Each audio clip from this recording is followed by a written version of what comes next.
Selamat pagi ibu-ibu semua yang dikasihi oleh Tuhan Yesus Kristus. Pada pagi hari ini kita kembali masuk ke dalam tema yang baru, yaitu keselamatan bagi manusia berdosa. Ini berkaitan dengan perayaan Natal kita, bagaimana Kristus datang ke dalam dunia dan untuk apa dia datang ke dalam dunia. Maka kita akan membahas mengenai aspek keselamatan bagi manusia berdosa, dimulai dengan subtema kita pada hari ini, yaitu tragedi dosa, skandal pembenaran diri. Dan skandal pembenaran diri ini berbicara mengenai akibat daripada dosa yang telah terjadi di dalam kehidupan manusia, salah satunya. Karena itu mari kita berdoa, kiranya Tuhan boleh memimpin kita lagi di dalam perenungan pada hari ini. Mari kita berdoa. Bapa dalam kerajaan surga, kami datang kepada Tuhan menaikkan syukur untuk kasih setia Allah yang besar dalam hidup kami, yang sudah mencipta kami, memelihara dan menopang hidup kami sampai dengan bulan terakhir di dalam tahun ini. Kami bersyukur karena Engkau adalah Allah kami yang tidak pernah meninggalkan kami di dalam segala situasi yang kami hadapi. Dan terlebih lagi Engkau adalah Allah yang mengasihi manusia yang telah jatuh dalam dosa, yang mengutus anakmu Yesus Kristus untuk menyelamatkan kami. Kami sungguh bersyukur atas anugerah Allah ini, dan pada waktu kami merenungkan firman Allah, melihat kembali tentang keberadaan kami sebagai manusia berdosa, biarlah Roh Kristus hadir di tengah-tengah kami, menyertai pikiran dan hati kami, dan memberikan kepada kami kerendahan hati, sehingga kami sebagai manusia, kami sungguh-sungguh mengakui diri kami sebagai manusia berdosa yang membutuhkan keselamatan di dalam Kristus. Terima kasih Tuhan, kami serahkan waktu di depan di dalam seluruh pembahasan perenungan firman pada hari ini di dalam nama Tuhan Yesus Kristus. Amin. Baik, ibu-ibu yang dikasih oleh Tuhan Yesus Kristus, kita akan membaca beberapa bagian firman Tuhan yang dimulai dari kitab Kejadian pasal yang ketiga.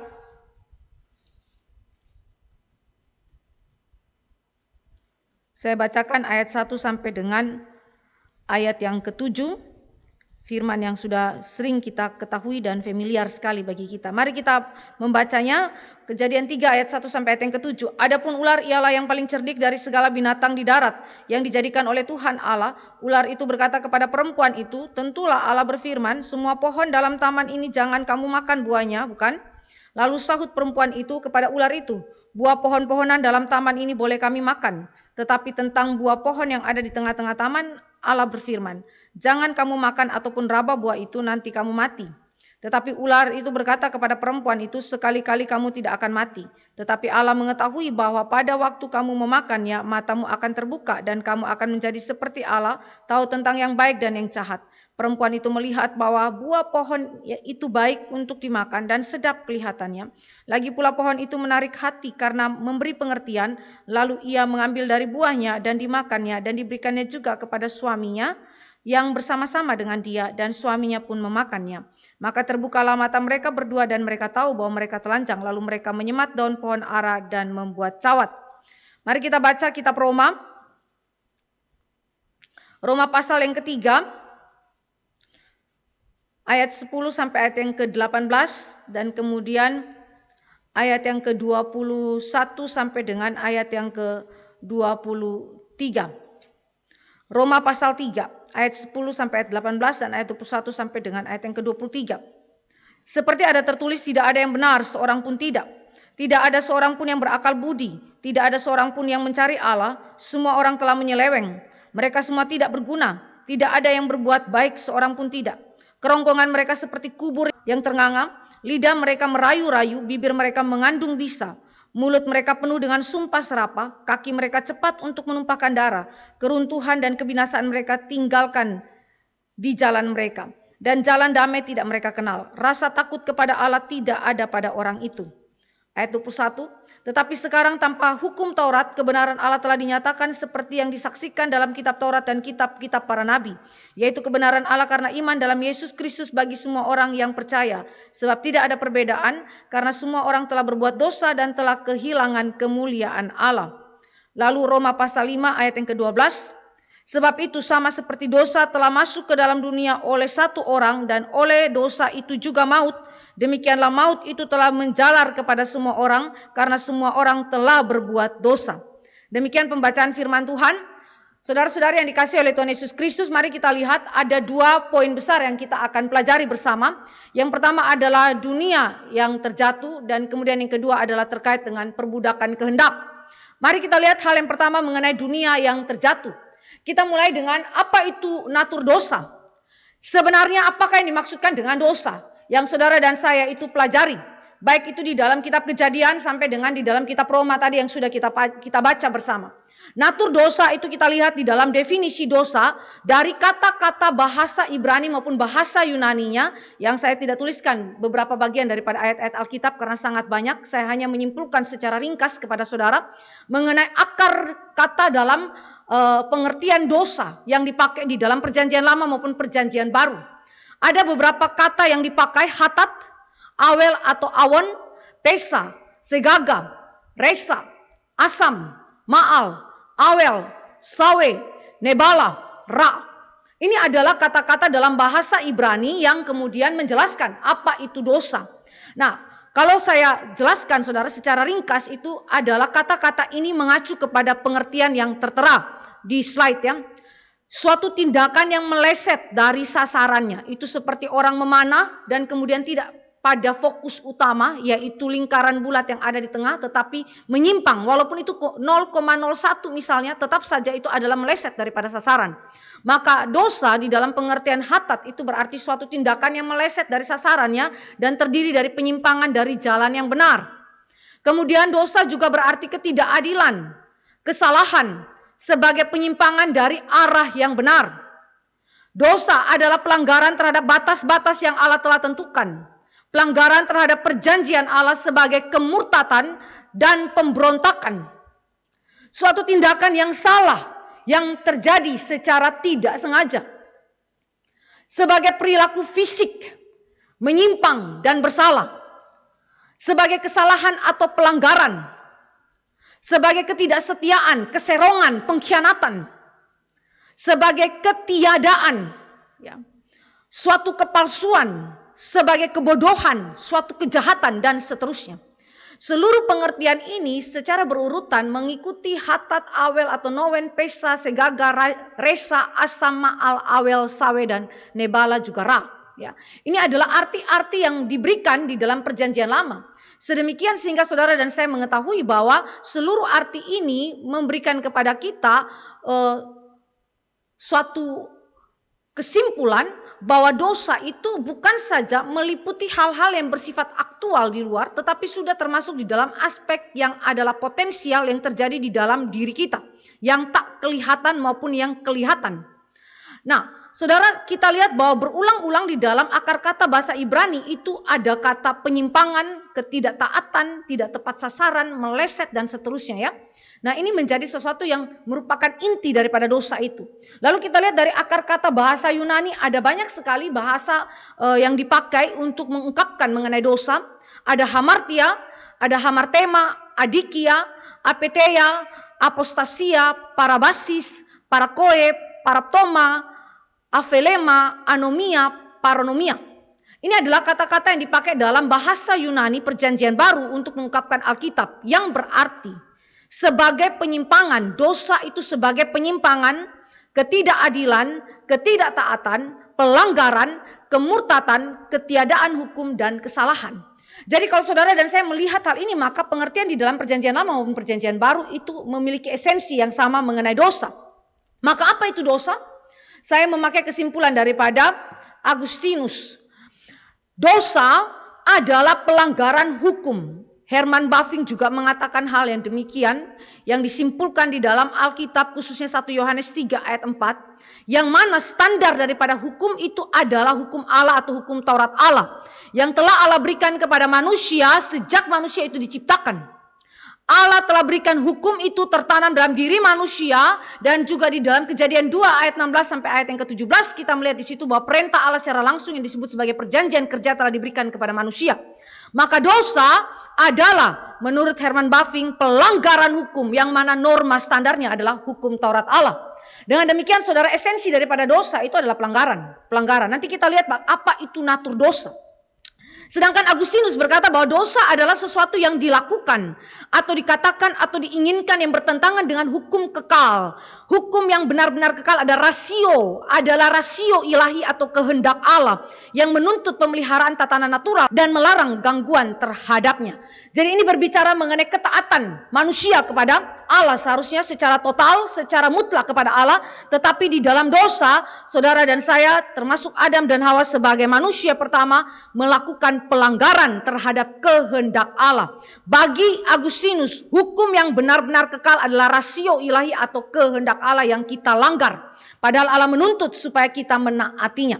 Maka saudara yang dikasih oleh Tuhan Yesus Kristus, definisi dosa itu langsung terangkum di dalam konteks pelanggaran atau ketidaktaatan kepada hukum Allah. Dan itu berarti ketidaktaatan kepada Allah sendiri yang adalah pemberi hukum. Saudara yang dikasih oleh Tuhan Yesus Kristus, itu adalah definisi dosa yang berulang-ulang dibicarakan baik di dalam perjanjian lama maupun di dalam perjanjian baru. Dengan kemudian ragam bentuk daripada dosa tersebut. Tetapi esensi dosa itu adalah pelanggaran, ketidaktaatan kepada Allah, kepada hukum-hukum Allah. Nah, apa natur dosa? Apa karakteristik daripada dosa? Seringkali orang itu mereduksi dosa hanya kepada gejala-gejala fisik, ya. Gejala-gejala fisik, misalnya saudara dan saya melihat orang itu memiliki gejala fisik untuk kemudian melakukan pencurian atau melakukan kebohongan, penipuan dan hal-hal yang lain-lain, ya, yang saudara dan saya bisa kategorikan sebagai hal fisik yang kita bisa temukan gejalanya secara kelihatan dan bisa terobservasi. Atau kita juga bisa memberikan satu kesimpulan bahwa natur atau kemudian karakteristik daripada dosa itu kepada hal-hal yang bersifat tidak kelihatan atau metafisis, ya, metafisis. Misalnya saudara dan saya menemukan ada semacam gairah, gejolak, ya, gelora di dalam hati pikiran kita untuk hal-hal tertentu, ada nafsu-nafsu tertentu yang muncul di dalam diri kita, maka kita mengatakan bahwa itu adalah dosa. Tapi saudara, sekali lagi, sebagaimana definisi dosa tadi, definisi dosa adalah secara esensial ketidaktaatan kepada Allah dan kepada hukum Allah, di mana hukum Allah itu menjadi standar normatif kita, standar hidup iman kita di dalam ketaatan kita kepada Allah. Nah, karena itu natur atau karakteristik dosa yang pertama yang saudara dan saya harus pelajari adalah dosa itu bersifat etis spiritual, bukan moral, ya, etis spiritual, ya. Etis itu berkaitan dengan apa? Prinsip-prinsip kebenaran Alkitab, ya. Prinsip-prinsip kebenaran Alkitab yang adalah rohani, adalah suci, yang berasal dari Allah itu sendiri. Karena Allah adalah Maha Kudus, maka kekudusan Allah menjadi standar di dalam kehidupan kita. Saudara yang dikasih oleh Tuhan Yesus Kristus, karena itu Bavinck mengatakan bahwa dosa bukan sesuatu yang fisis atau metafisis seperti yang tadi saya katakan. Bukan hanya tereduksi kepada gelora-gelora pikiran, perasaan, kehendak dalam diri kita yang semacam gelora nafsu tertentu. Tidak demikian, saudara, atau hal fisis, mencuri, ya, kemudian berbohong atau hal-hal yang terobservasi secara fisik, tidak. Tetapi dosa itu bukan hal demikian, fisis atau metafisis. Dosa bukanlah suatu materi yang eksis secara kekal atau independen pada dirinya yang diciptakan di dalam waktu oleh Allah. Saudara yang dikasih oleh Tuhan Yesus Kristus, ini penting karena seringkali manusia itu menjadikan dosa itu seperti tanda petik substansi tertentu. Sehingga Allah dan dosa, Allah dan kejahatan itu diperhadapkan sebagai dua substansi yang setara, yang saling bertanding satu dengan yang lain. Bukan begitu, ya saudara. Alkitab mengatakan bahwa dosa bukan sesuatu yang fisis atau metafisis. Dosa bukanlah suatu materi yang eksis secara kekal atau independen pada dirinya yang diciptakan di dalam waktu oleh Allah. Jadi dosa itu bukan bagian daripada penciptaan Allah, ya.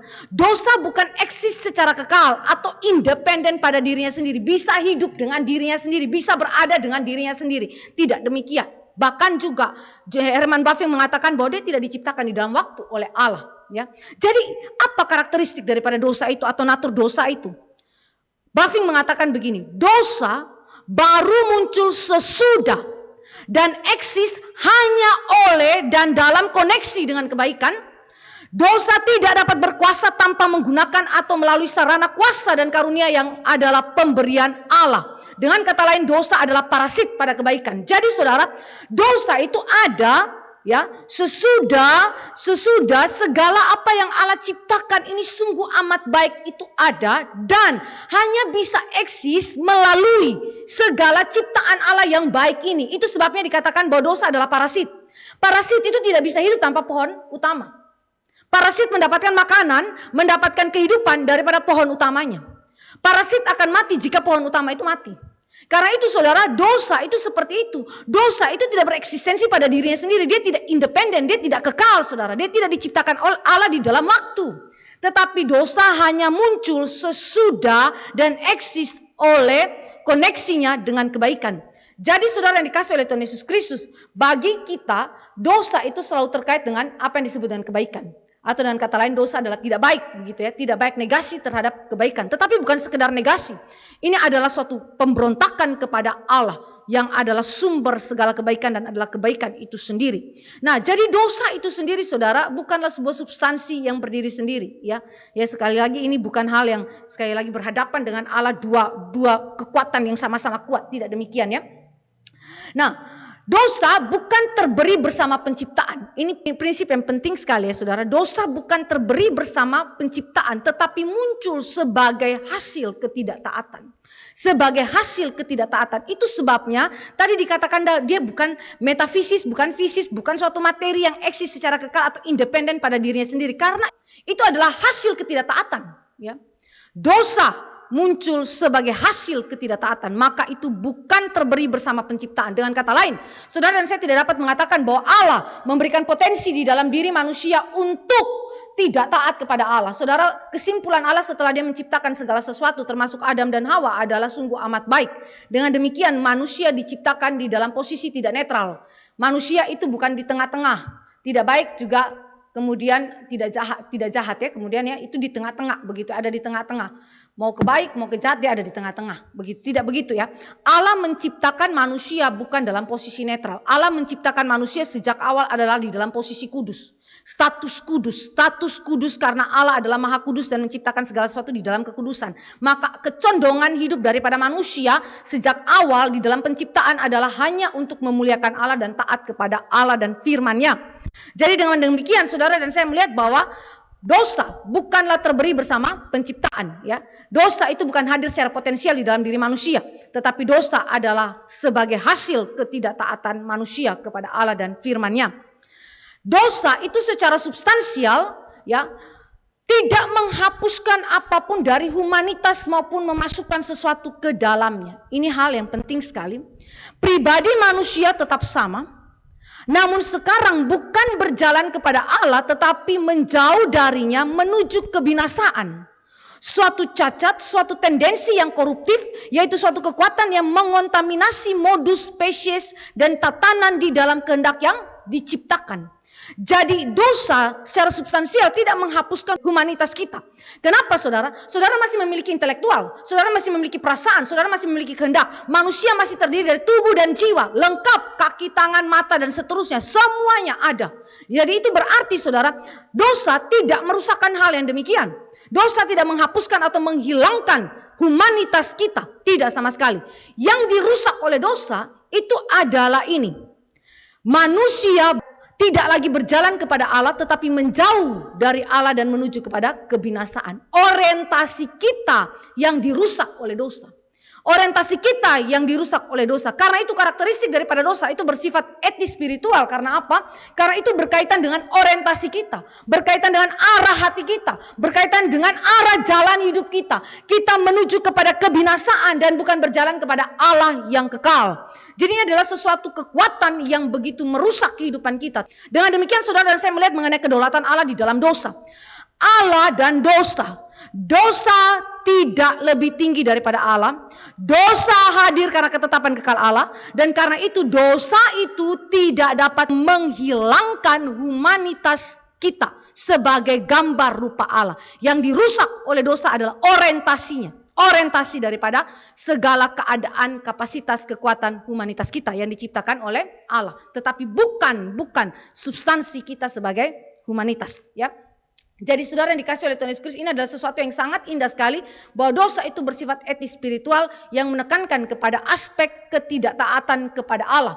Aspek ketidaktaatan kepada Allah dan firman-Nya. Jadi apa itu dosa? Dosa adalah ketidaktaatan bersifat etis spiritual.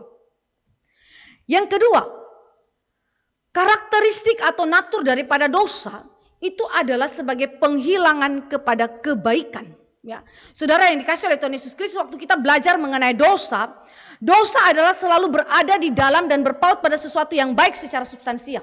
Ya.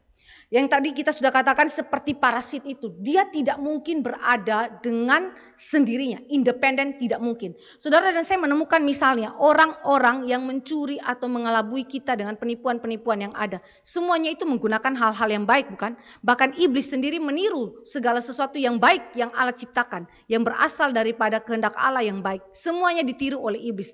Jadi itu berarti dosa itu akan selalu berada di dalam dan berpaut pada sesuatu yang baik secara substansial. Dia tidak bisa lepas daripada kebaikan. Ya, tadi sudah sempat kita singgung di depan. Dan kemudian hukum Allah atau Taurat adalah satu-satunya norma atau standar moral baik dan jahat yang mengikat hati nurani manusia karena berasal dari Allah, satu-satunya pemilik kuasa mutlak atas ciptaan. Karena itu dosa ketika itu dilakukan, saudara dan saya sedang membuang, sedang menolak standar Allah, hukum Allah yang menentukan baik dan jahat. Nah, saudara yang dikasih oleh Tuhan Yesus Kristus, kalau kita melihat hal ini, maka dosa itu sangat bergantung dengan keberadaan kebaikan. Ya. Dosa sangat bergantung dengan keberadaan kebaikan, tetapi tidak boleh dibalik, bahwa kebaikan bergantung kepada dosa. Tidak demikian ya saudara. Tetapi saudara dan saya memperhatikan bahwa segala apa yang dilakukan oleh dosa di dalam kehidupan kita, ya, baik secara aktual maupun secara potensial, itu adalah penghilangan kebaikan. Penghilangan kebaikan. Sakit, ya, itu terjadi karena apa? Saudara pernah mengalami kesehatan, bukan?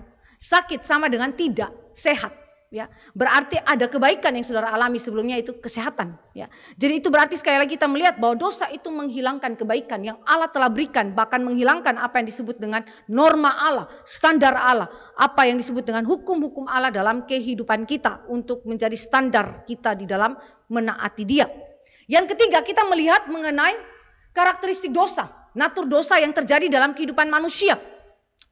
Dosa itu hanya dapat berdiam di dalam diri makhluk yang rasional. Jadi kita tidak bisa katakan bahwa binatang itu berdosa, ciptaan lain itu berdosa, ya, tidak demikian saudara. Kenapa? Karena oleh ciptaan rasional dosa itu dapat berdiam di dalamnya. Jadi bukan yang lain, ya, yang bukan rasional, ya. Dosa hanya dapat berdiam di dalam makhluk rasional. Dosa hanya dapat muncul dalam suatu keberadaan yang dikaruniai intelek dan kehendak. Dosa adalah suatu keadaan dan tindakan kehendak dan berakar di dalam kehendak. Dengan demikian saudara dan saya melihat bahwa makhluk yang rasional itu terdiri dari dua, yaitu malaikat dan juga manusia. Dan karena itu kejatuhan hanya dimungkinkan oleh dua makhluk ini, yaitu malaikat dan juga manusia. Nah, khususnya di dalam manusia, saudara dan saya melihat bahwa Bavinck memberikan kepada kita kejatuhan manusia itu berkaitan erat dengan intelektual dan kehendak dia. Intelektual dan kehendak dia. Kenapa saudara? Karena di dalam intelektual dia, manusia itu memikirkan, mempertimbangkan firman Allah, dan di dalam kehendak dia, dia mengambil keputusan untuk taat kepada Allah atau tidak taat kepada Allah. Karena itu dosa itu hanya dapat berdiam di dalam diri makhluk rasional yang memiliki intelektual dan juga kehendak. Yang berikutnya, dosa adalah dimulai sebagai tindakan sadar dan rela dari kehendak manusia. Saudara dan saya harus memperhatikan bahwa Adam dan Hawa ketika jatuh di dalam dosa, mereka bukan jatuh di dalam ketidaktahuan mereka. Mereka sangat-sangat mengetahui kebenaran Alkitab. Mereka tahu apa yang menjadi kehendak Allah bagi mereka. Mereka tahu mereka harus taat mutlak kepada Allah. Mereka tahu itu. Tetapi saudara yang dikasih oleh Tuhan Yesus Kristus, Alkitab berkata bahwa oleh makhluk yang rasional ini, dengan kapasitas intelektual dan kehendaknya, mereka melakukannya dengan sadar dan dengan rela untuk tidak taat kepada Allah. Bavinck mengatakan bahwa dosa tidak dapat eksis tanpa kehendak. Karena tanpa kehendak dosa tidak dapat eksis bagaimana adanya. Akan tetapi tanpa kehendak dosa tidak dapat ada, karena tanpa kehendak apa yang eksis tidak dapat tetap ada. Jadi ini berkaitan antara dosa dan kehendak, dosa dan kehendak, dosa dan kehendak saudara. Betapa kehendak memainkan peranan yang penting di dalam pengambilan keputusan untuk apa?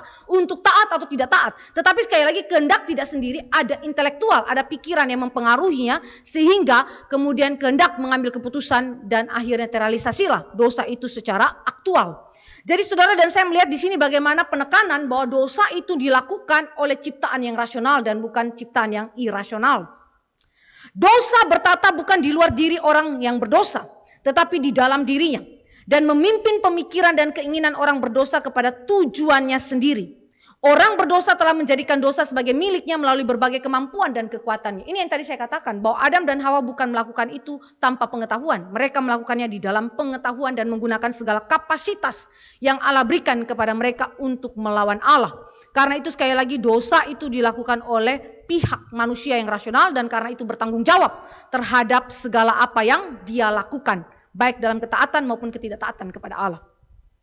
Keempat, kita lihat natur dosa atau karakteristik daripada dosa adalah misteri. Dosa itu sekalipun saudara dan saya mempelajarinya dan mengetahui definisinya, tetapi tetap saja dosa merupakan misteri dalam keragamannya. Kenapa saudara? Saudara dan saya tidak tahu asal-usul dosa itu. Walaupun Alkitab membicarakan kepada saudara mengenai pencobaan yang ada terjadi di dalam Taman Eden. Dan itu mengasumsikan bahwa telah terjadi kejatuhan sebelumnya di dalam dunia malaikat. Tetapi saudara, tidak kemudian kita menemukan asal-usul dosa itu. Bagaimanakah ya malaikat dan juga manusia yang diciptakan Allah di dalam kekudusan, yang tidak dalam posisi netral sejak awal, kemudian bisa memberontak kepada Allah. Bisa menggunakan seluruh kapasitas dia secara intelektual dan juga kehendak dia itu memutuskan untuk tidak taat kepada Allah. Tidak ada yang bisa memecahkan ini. Walaupun saudara dan saya mengetahui bahwa manusia itu bebas, betul, manusia itu bebas, sama seperti malaikat juga bebas. Allah sendiri yang memberikan kebebasan kepada mereka. Ini adalah kapasitas yang Allah berikan kepada mereka sebagai makhluk rasional. Allah memberikan kebebasan moral kepada mereka untuk memilih. Dan hal itu terimplikasi jelas di dalam Kejadian 2 ayat 16 dan ayat 17. Perintah Allah untuk makan semua buah pohon dalam taman ini kecuali buah pohon pengetahuan tentang yang baik dan yang jahat yang ada di tengah-tengah taman. Ada pilihan, 2 pilihan. Semua pohon dalam taman ini kamu makan dengan bebas kecuali 1. Berarti ada pilihan di sana. Keberadaan pilihan mengasumsikan adanya kebebasan di dalam memilih, dan kebebasan di dalam memilih mengasumsikan tanggung jawab di belakang daripada setiap pilihan yang saudara dan saya lakukan. Nah, itu saudara, itu dimengerti oleh Adam dan Hawa. Adam dan Hawa begitu paham akan hal bersangkutan. Sehingga saudara yang dikasih oleh Tuhan Yesus Kristus, Adam dan Hawa, bahwa mereka mengerti mereka bebas, tetapi kebebasan mereka itu diatur oleh firman Allah, itu betul sekali mereka mengerti. Tetapi saudara, sekali lagi kita sebagai manusia, sekalipun kita paham bahwa Adam dan Hawa memilih karena mereka bebas memilih, itu tidak kemudian menjawab pertanyaan, dari mana datangnya kecondongan untuk tidak taat. Itu yang disebut dengan misteri, yang sampai hari ini tidak terpecahkan. Bahkan malaikat yang kita sebut sebagai iblis yang jatuh itu pun kita tidak tahu bagaimanakah munculnya ketidaktaatan di dalam hati dia. Bukankah seluruh ciptaan sekali lagi diciptakan tidak dalam posisi netral? Semuanya diciptakan di dalam kekudusan. Bagaimanakah itu bisa ada dalam diri makhluk rasional, khususnya manusia? Ini adalah misteri, saudara. Sehingga saudara dan saya waktu membaca Alkitab, saudara dan saya tidak bisa kemudian serta-merta mengatakan bahwa dosa itu gampang diselesaikan. Ya. Tidak demikian, saudara, bisa dimengerti betul, tetapi juga ada misteri di dalamnya yang sukar sekali untuk kita pecahkan, dan memang itu dibiarkan Allah untuk tidak dipecahkan oleh logika manusia. Kedua, saudara, dosa memiliki manifestasi dan cara kerjanya dalam derajat-derajat yang sangat berbeda. Ya. Memiliki manifestasi dan cara kerjanya dalam derajat-derajat yang sangat berbeda. Misalnya antara dosa manusia dan dosa iblis. Beda sekali. Beda sekali. Keduanya telah jatuh dalam dosa tetapi memiliki derajat keragaman dosa yang berbeda. Saya tidak membahas ini lebih jauh, tetapi saudara dan saya melihat bahwa ada perbedaan ini mengakibatkan kita melihat ada keragaman-keragaman derajat dalam dosa yang juga secara manusiawi kita sulit untuk memecahkannya secara logika. Bagaimana iblis di dalam keadaan dosanya itu begitu maksimal, ya, kita tidak begitu mengetahui detail tentang hal ini, tetapi saudara dan saya menemukan bahwa ada misteri-misteri yang kita sukar pecahkan mengenai derajat dosa dan keragamannya. Nah, saudara yang dikasih oleh Tuhan Yesus Kristus, ini adalah aspek-aspek yang saudara dan saya ketahui mengenai dosa. Jadi apa itu dosa? Definisi dosa langsung Allah itu memberikan kepada kita batasannya, yaitu ke dalam ketidaktaatan kepada hukum-hukum Allah, dan itu berarti ketidaktaatan kepada Allah itu sendiri, dan kemudian karakteristik daripada dosa. Sehingga kita tidak boleh mereduksi dosa kepada hal-hal yang bersifat moralitas saja atau bersifat hal-hal gejala fisik saja yang kemudian bisa diselesaikan secara psikologis atau kemudian diupayakan oleh misalnya behaviorisme yang kemudian mencoba untuk menyelesaikan dosa dengan terapi-terapi psikologi tertentu, ya. Tidak demikian, ya saudara. Kita menolak hal-hal yang sedemikian karena dosa bukan berakar kepada urusan fisis atau metafisis, ya, tetapi ini berbicara mengenai etis religius yang harus diselesaikan juga secara etis religius. religius oleh Allah. Nah, maka saudara yang dikasih oleh Tuhan Yesus Kristus, mari kita mulai memasuki dosa asal dan dosa aktual. Ya. Kalau tadi saudara dan saya belajar mengenai apa itu dosa dan karakteristik daripada dosa yang tidak boleh direduksi. Sekarang kita masuk ke dalam dosa asal dan dosa aktual. Sebenarnya apa itu dosa asal dan apa itu dosa aktual? Ya. Kalau saudara dan saya mempelajari di dalam Kejadian pasal 3 yang tadi sudah kita baca, maka kita semua memiliki satu kesimpulan bahwa dosa asal adalah dosa yang berasal dari kejatuhan Adam dan Hawa. Ya. Jadi dosa asal adalah berasal dari kejatuhan Adam dan Hawa. Seluruh tragedi dosa yang terjadi dalam kehidupan umat manusia adalah berasal dari kejatuhan Adam dan Hawa. Kejadian pasal 3. Nah, dalam kejatuhan Adam dan Hawa, saudara perhatikan, ini adalah kejatuhan yang bersifat universal. Bukan saja kejatuhan oleh Adam dan Hawa saja, tetapi kejatuhan ini memiliki implikasi universal yang meliputi semua manusia. Tadi saya baca bagi saudara di dalam Roma pasal 5 ayat 12. Saya baca kembali teks ini. Roma pasal 5 ayat yang ke-12. Sebab itu sama seperti dosa telah masuk ke dalam dunia oleh satu orang, dan oleh dosa itu juga maut. Demikianlah maut itu telah menjalar kepada semua orang karena semua orang telah berbuat dosa. Oleh satu orang, semua orang berbuat dosa. Oleh satu orang, maut itu kemudian dialami oleh semua manusia. Lalu di dalam 1 Korintus 15 ayat 21, kita lihat ya. 1 Korintus 15 ayat yang ke-21. Sebab sama seperti maut datang karena satu orang manusia, demikian juga kebangkitan orang mati datang karena satu orang manusia.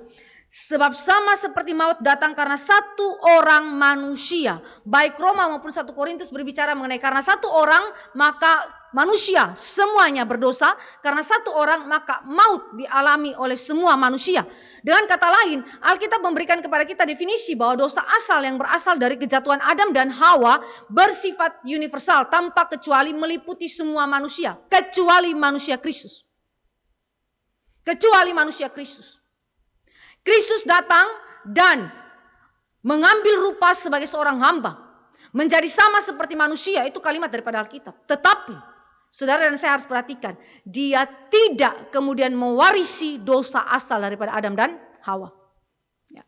Saudara yang dikasih oleh Tuhan Yesus Kristus, jadi bersifat universal di sini meliputi semua manusia kecuali Kristus. Kemanusiaan Kristus ketika dia berinkarnasi ke dalam dunia. Nah, bagaimanakah dosa Adam dan Hawa itu yang saudara dan saya sebenarnya secara aktual tidak hadir di sana. Kita tidak ada di sana. Kita tidak kemudian makan buah itu bersama-sama dengan Adam dan Hawa. Tetapi kenapa kita harus turut mengalaminya? Ini diturunkan kepada semua manusia berdasarkan prinsip perwakilan ya. Tadi saudara dan saya ingat satu manusia menyebabkan semua manusia berdosa. Menyebabkan semua manusia itu mengalami maut. Ini bicara mengenai prinsip perwakilan. Prinsip perwakilan. Adam dicipta pertama oleh Allah sebelum Hawa. Untuk mengindikasikan bahwa Adam adalah kepala perjanjian. Dan dia adalah wakil daripada semua umat manusia. Sehingga seluruh tindak tanduk daripada Adam itu adalah tindak tanduk sebagai perwakilan atas seluruh umat manusia. Dia taat maka semua manusia taat. Dia tidak taat maka semua manusia tidak taat. Karena dia adalah kepala perjanjian dan perwakilan bagi semua umat manusia. Saudara baca di dalam keterangan daripada tulisan Paulus. Paulus mengatakan bahwa Adam dicipta pertama. Dengan tujuan untuk menunjukkan bahwa dia adalah kepala perjanjian dan dia adalah wakil daripada semua umat manusia. Nah, dengan sistem perwakilan sedemikian, maka dosa Adam itu diimputasikan atau dianggap sebagai milik semua manusia. Dan juga diteruskan kepada semua manusia. Diimputasikan, dianggap ya. Kita semua manusia seperti Roma tadi dan juga 1 Korintus tadi katakan bahwa semua manusia dosa itu menjalar kepada kita ya. Dengan demikian saudara, prinsip perwakilan itu memungkinkan imputasi ini terjadi. Saudara, ini berbeda dengan dunia malaikat. Kalau dunia malaikat itu mereka itu tidak diciptakan seperti manusia. Kalau manusia ini kita ini satu umat manusia, satu keluarga karena kita dilahirkan. Ya, kita dilahirkan dari proses kelahiran ya. Tetapi malaikat tidak demikian. Malaikat berdiri sendiri-sendiri. Begitu. Kalau manusia itu adalah satu umat karena satu keluarga, ya, memiliki kepala dan memiliki perwakilan, ya. Itu adalah yang memungkinkan mengapa sekali lagi dosa Adam dan Hawa bisa diturunkan kepada kita, bisa diimputasikan atau dianggap sebagai milik bagi semua manusia, ya. Nah, tetapi apakah semua dosa Adam itu diturunkan kepada kita? Jawabnya tidak. Hanya satu dosa ini saja yang dicatat dalam Kejadian 3. Itu saja yang kemudian diberlakukan kepada semua manusia. Bukankah setelah itu ada kelanjutan-kelanjutan dosa yang dilakukan oleh Adam dan Hawa tentunya. Tetapi saudara, itu tidak diberlakukan kepada kita. Satu-satunya dosa yang diberlakukan kepada kita adalah dosa Adam dan Hawa di Taman Eden, dicatat dalam Kejadian 3. Itu saja. Itu dosa pertama yang diberlakukan kepada semua manusia. Jadi saudara dan saya melihat betapa seriusnya dosa di hadapan Allah. Cukup dengan satu kali berdosa, satu tindakan ketidaktaatan Adam kepada Allah dan hukum Allah, cukup satu kali saja langsung rusak. Langsung hancur relasi Allah dan manusia. Langsung kita menjadi musuh-musuhnya Allah. Allah menghentikan relasi dia dengan kita. Jadi itu berarti serius dosa itu di hadapan Allah. Allah tidak membutuhkan begitu banyaknya perbuatan dosa. Allah hanya lihat satu dosa saja langsung semuanya dihukum oleh Allah. Kematian segera datang ke dalam diri manusia. Saudara yang dikasih oleh Tuhan Yesus Kristus, keseriusan dosa di hadapan Allah ini membuat saudara dan saya memikirkan bahwa dosa itu begitu amat dalamnya kejatuhan itu sehingga menyebabkan anak Allah, Yesus Kristus itu harus datang ke dalam dunia bukan berkali-kali tapi cukup satu kali. Begitu juga hanya satu dosa yang mengakibatkan semua manusia itu jatuh dalam dosa, begitu juga karya Kristus nantinya hanya satu kali untuk kemudian menebus kita. Nah, saudara yang dikasih oleh Tuhan Yesus Kristus, ingat baik-baik, hanya dosa pertama Adam ini saja yang diberlakukan kepada semua manusia. Dengan demikian menekankan kepada kita keseriusan dosa di hadapan Allah. Allah tidak pernah main-main kepada ketidaktaatan. Satu kali ketidaktaatan itu menyebabkan kehancuran total bagi hubungan manusia dengan Allah. Nah, esensi dosa pertama dari Adam dan Hawa ketika saudara dan saya membaca teks-teks Alkitab, kebanyakan daripada para pemikir, teolog dan khususnya itu adalah Agustinus itu mengatakan bahwa dosa daripada Adam dan Hawa esensinya adalah kesombongan. Yaitu ingin menjadi seperti Allah di dalam kitab Kejadian. Tetapi banyak teolog daripada Protestan kemudian yang mengatakan bahwa di belakang kesombongan itu sebenarnya adalah ketidakpercayaan Adam dan Hawa kepada Allah dan firman-Nya. Jadi kesombongan itu yang terlihat, tetapi di balik daripada kesombongan itu adalah ketidakpercayaan Adam dan Hawa kepada Allah dan firman-Nya. Kita lihat dalam Yohanes 3 ayat 18 sampai 36, hal ini ditekankan oleh Kristus dengan begitu tegas. Jadi dosa sekali lagi itu bersifat etis religius ya saudara, bukan metafisis maupun fisis. Itu terlihat sekali dalam definisinya Kristus tentang dosa. Ke Yohanes 3 ayat 18, Yesus bilang begini, barang siapa percaya kepadanya, ia tidak akan dihukum. Barang siapa tidak percaya, ia telah berada di bawah hukuman sebab ia tidak percaya dalam nama anak tunggal Allah. Lalu ayat yang ke-36. Barang siapa percaya kepada anak, ia beroleh hidup yang kekal. Tetapi barang siapa tidak taat kepada anak, ia tidak akan melihat hidup, melainkan murka Allah tetap ada di atasnya. Saudara perhatikan kata percaya, ya, di situ diparalelkan dengan ketaatan kepada Allah. Orang yang tidak percaya, orang itu pasti tidak taat. Orang yang tidak taat itu pasti akan melahirkan beragam macam kesombongan, beragam macam dosa-dosa yang lain. Maka saudara dan saya memperhatikan bahwa akar daripada kesombongan sebenarnya ketidakpercayaan. Fakta, esensi dosa pertama Adam dan Hawa itu adalah karena dia tidak percaya kepada Allah. Yesus berkata barang siapa tidak percaya sesungguhnya murka Allah sudah hadir atas dia. Dia sudah berada di bawah murka Allah. Implikasinya Yesus tidak menunggu saudara itu untuk kemudian memiliki keinginan gelora-gelora nafsu-nafsu jahat dalam diri saudara. Saudara cukup tidak percaya Allah, sudah saudara berdosa dan berada di bawah murka Allah. Saudara berada di dalam kebinasaan. Itu kalimat daripada Yesus Kristus. Dan bagi Yesus ketidakpercayaan adalah pemberontakan aktif kepada Allah. Pemberontakan aktif kepada Allah. Dengan demikian saudara yang dikasih oleh Tuhan Yesus Kristus, dosa Adam dan Hawa pertama kali bukan hanya sekedar kesombongan, tetapi di belakang daripada kesombongan yang mendrive itu semua, motif di belakang itu adalah ketidakpercayaan kepada Allah dan kepada firman-Nya. Mungkin hari ini saudara dan saya menganggap ketidakpercayaan itu adalah sesuatu yang remeh. Sesuatu yang mungkin manusiawi itu bisa saja dimaklumi dengan beragam argumentasi rasional yang bisa kita ajukan untuk membela diri kita bahwa kita wajar memiliki ketidakpercayaan. Tetapi bagi Kristus itu tidak ada kompromi. Bagi Kristus itu bukan hal sepele. Tidak percaya sama dengan tidak taat, dan itu berarti berada di bawah murka Allah. Dengan demikian saudara dan saya sekali lagi waktu melakukan definisi esensi dosa, lakukanlah definisi itu di dalam cara pandang Tuhan, bukan di dalam rasionalisasi pikiran kita yang cenderung untuk membenarkan diri kita dan melepaskan diri kita daripada dosa atau tuduhan terhadap kesalahan yang kita lakukan. Ya. Jadi ini adalah hal yang penting sekali di dalam prinsip dosa. Dosa daripada Adam dan Hawa bukan hanya sekedar kesombongan, tapi di belakang daripada itu adalah ketidakpercayaan, pemberontakan aktif kepada Allah. Nah, ketika saudara dan saya melihat hal ini, kita semua sudah mengetahui dengan jelas di dalam kitab Kejadian bahwa mereka yang sombong, Adam dan Hawa, itu terlihat di dalam mereka tidak mengakui Allah sebagai penguasa tertinggi dan mutlak atas manusia. Ya, itu jelas sekali bagaimana mereka mencoba untuk kemudian menjadikan diri mereka sebagai patokan yang menjadi otoritas penentu di dalam baik benar dalam pengambilan keputusan mereka.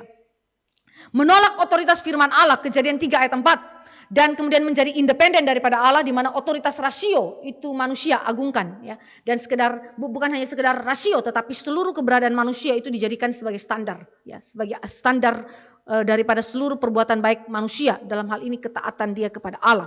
Nah, maka saudara dan saya melihat bahwa di sini adalah titik kejatuhan daripada Adam dan Hawa, yang merupakan juga titik kejatuhan daripada iblis, yang kemudian iblis pakai untuk mencobai Adam dan Hawa.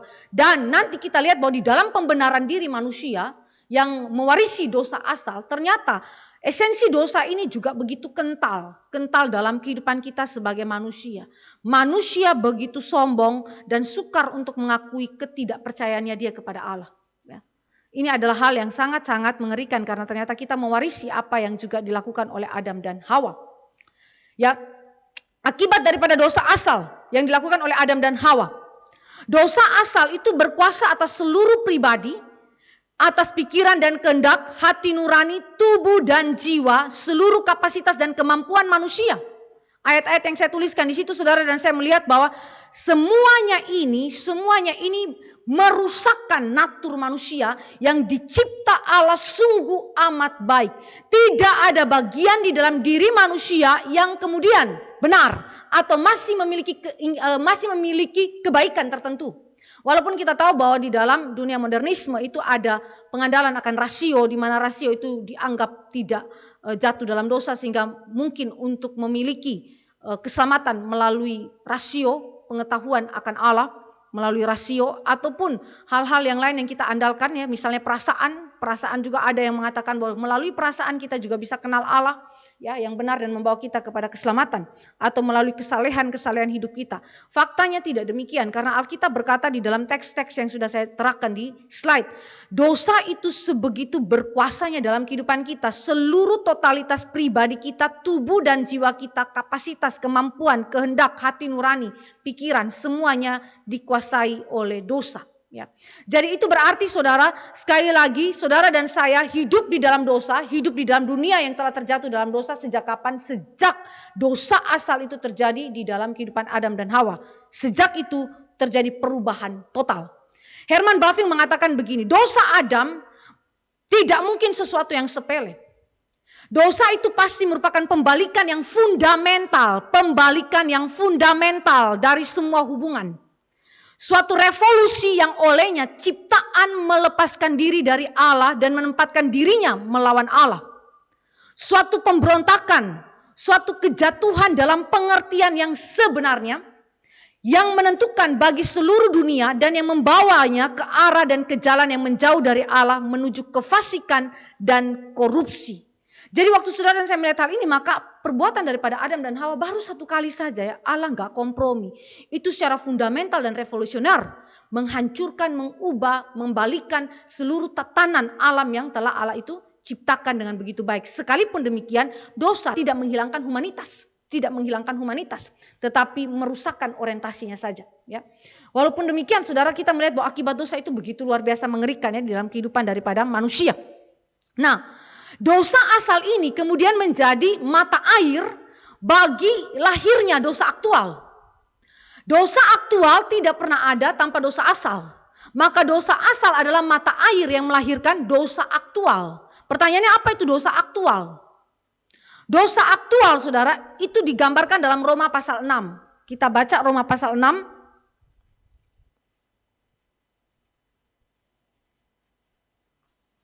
Karena kita tahu bahwa manusia lama kita telah turut disalibkan, supaya tubuh dosa kita hilang kuasanya, agar jangan kita menghambakan diri lagi kepada dosa. Ya. Tubuh dosa kita. Kata tubuh dosa ini mengacu kepada dosa aktual yang dihasilkan dari dosa asal sebagai natur dosa kita. Jadi natur kudus kita langsung berubah menjadi natur yang tidak kudus, natur yang jahat, natur yang berdosa. Dan dari natur itu keluarlah aliran-aliran dosa aktual yang dihasilkan darinya. Ya.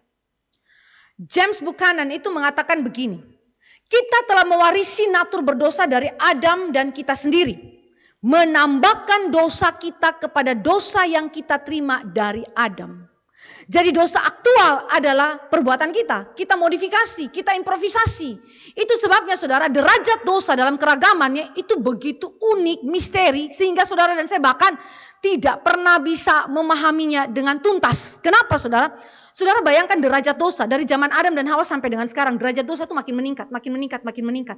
Bahkan improvisasi dosa dan hasil-hasil dosa, dosa aktual itu bahkan ada bagian-bagian yang tidak dicatat dalam Alkitab. Narkoba tidak dicatat, rokok tidak dicatat, dan beberapa dosa-dosa yang aktual terjadi pada zaman ini tidak tercatat dalam Alkitab. Dan itu menunjukkan fakta, derajat dosa, keragaman yang misteri. Saudara bahkan tidak tahu dosa apa lagi yang dalam derajatnya akan muncul sekian tahun yang akan datang.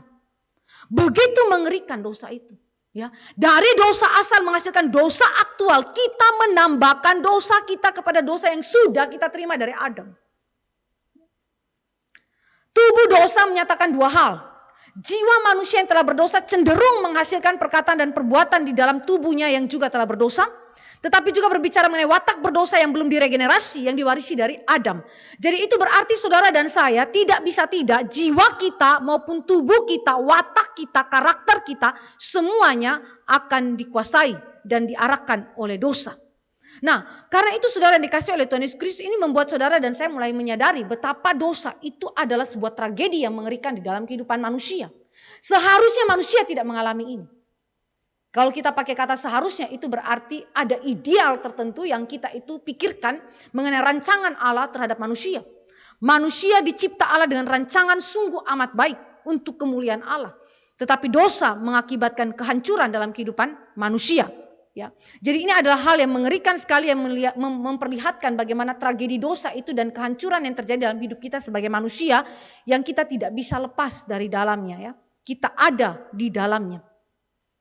Dan di dalam Roma 6 ayat 23a itu kita sangat jelas ya mengenai penghakiman atas dosa. Upah dosa ialah maut. Ini adalah kematian universal, sama juga dengan di dalam Roma pasal yang kelima ayat 12 tadi dikatakan bahwa oleh satu orang maut datang kepada semua orang. Dan kita tahu bersama bahwa ini saya tidak bahas begitu mendetail mengenai kematian fisik, kematian rohani dan kematian kekal. Karena semuanya ini kita sudah mengetahuinya. Kematian fisik itu berbicara mengenai Allah berkata bahwa engkau akan kembali menjadi debu. Jadi sejak saat itu Adam dan Hawa pasti mengalami kematian fisik. Walaupun belum segera terjadi, tetapi menuju kepada kematian fisik. Kematian fisik pasti terjadi. Dan karena itu saudara proses menuju kepada kematian fisik itu terjadi di dalam misalnya, saudara mengalami sakit penyakit, saudara mengalami penurunan secara fisikal di dalam kesehatan saudara, dan hal-hal yang lain yang menyebabkan saudara dipersiapkan untuk memasuki kematian fisik. Terpisahnya tubuh dan jiwa. Dan ini adalah kalimat yang diungkapkan oleh Allah sendiri, engkau akan kembali menjadi debu. Debu akan kembali menjadi debu. Itu adalah kata-kata yang menyatakan kepastian daripada kematian fisik. Walaupun pada waktu kejadian itu Adam dan Hawa belum segera mati. Lalu yang kedua adalah kematian rohani. Kematian rohani ini akan kita bahas di dalam perbudakan kehendak. Kematian rohani itu adalah ketidakmampuan rohani saudara ya. Dan ini terlihat dalam keterasingan dari Allah ketika Allah datang dan mencari Adam dan Hawa, mereka berlari dan sembunyi daripada Allah. Keterasingan daripada Allah. John Calvin mengatakan bahwa kematian itu berarti terpisah dari Allah, terpisah dari Allah, terasing daripada Allah. Jadi saudara yang dikasih oleh Tuhan Yesus Kristus itu otomatis masuk dan dialami dalam kehidupan manusia, ya. Sehingga manusia tidak bisa mengelak dari kematian universal ini. Semua manusia mengalami hal demikian. Dan puncak daripada seluruh hukuman Allah adalah kematian kekal. Kematian kekal yaitu neraka, ya. Bahwa di dalam neraka tubuh dan jiwa kita dihukum oleh Allah. Matius 10 ayat 28, Yesus sendiri berkata bahwa takutlah kepada Dia yang berkuasa untuk membinasakan tubuh dan jiwa. Ya, jadi itu berarti kematian kekal meliputi tubuh dan jiwa. Nah, maka hal-hal yang sedemikian, saudara dan saya melihat bagaimana kejatuhan manusia. Kita ada di dalam kejatuhan ini oleh karena dosa Adam dan Hawa. Dan betapa rusaknya keadaan kita, kondisi kita yang mengerikan, tragedi yang begitu mengerikan yang terjadi dalam kehidupan kita sebagai manusia. Dan kita membutuhkan Kristus untuk kemudian melepaskan kita daripada semuanya ini. Tanpa Kristus kita tidak ada satu manusia pun yang bisa selamat. Karena keadaan kita sebegitu dalamnya hancur. Sebegitu dalamnya hancur. Sekalipun sekali lagi saya tekankan bahwa dosa tidak menghilangkan humanitas manusia. Tetapi di sisi yang lain dosa menghancurkan orientasi dan natur daripada manusia. Nah, saudara yang dikasih oleh Tuhan Yesus Kristus, mari kita lihat salah satu daripada akibat dosa di dalam kehidupan manusia yang merupakan tragedi dosa yang kita sendiri alami. Ya, kalau tadi kita berbicara banyak tentang dosa asal, bagaimana dosa itu terjadi dalam manusia dan kemudian dosa aktual itu, dan kemudian kita juga lihat definisi dosa dan karakteristik dosa. Sekarang kita masuk ke dalam perbudakan kehendak yang merupakan akibat daripada dosa terjadi dalam kehidupan manusia. Dan salah satu perbudakan kehendak itu terlihat di dalam skandal pembenaran diri, di mana manusia sekali lagi cenderung untuk membenarkan diri dan tidak mau mengakui dosa-dosanya. Bahkan di dalam kesombongannya dia merasionalisasikan dosa-dosanya. Ya. Mari kita mulai melihat mengenai perbudakan kehendak. Di dalam poin yang pertama dari perbudakan kehendak, kita tidak bisa melepaskan pembahasan kita mengenai perbudakan kehendak dengan kerusakan total manusia yang adalah akibat daripada dosa. Ya. Akibat daripada dosa adalah kerusakan total manusia. Herman Bavinck mengatakan demikian. Manusia yang jatuh tidak berubah menjadi setan yang tidak bisa ditebus. Dan tak bisa lagi menyatakan ciri-ciri gambar Allah. Manusia atau dia secara real dan substansial tetap merupakan manusia dan masih memelihara semua kemampuan, kapasitas dan kekuatan manusia. Tetapi sekali lagi bentuk, natur, disposisi dan arah dari semua kekuatan ini telah begitu berubah sehingga sekarang ia tidak lagi melakukan kehendak Allah melainkan memuaskan hasrat kedagingannya. Ya. Ini adalah bagian yang merupakan arti daripada kerusakan. Kerusakan yang terjadi di dalam gambar Allah adalah sekali lagi bentuk, natur, disposisi dan arahnya telah begitu berubah dari melakukan kehendak Allah kepada dosa semata-mata.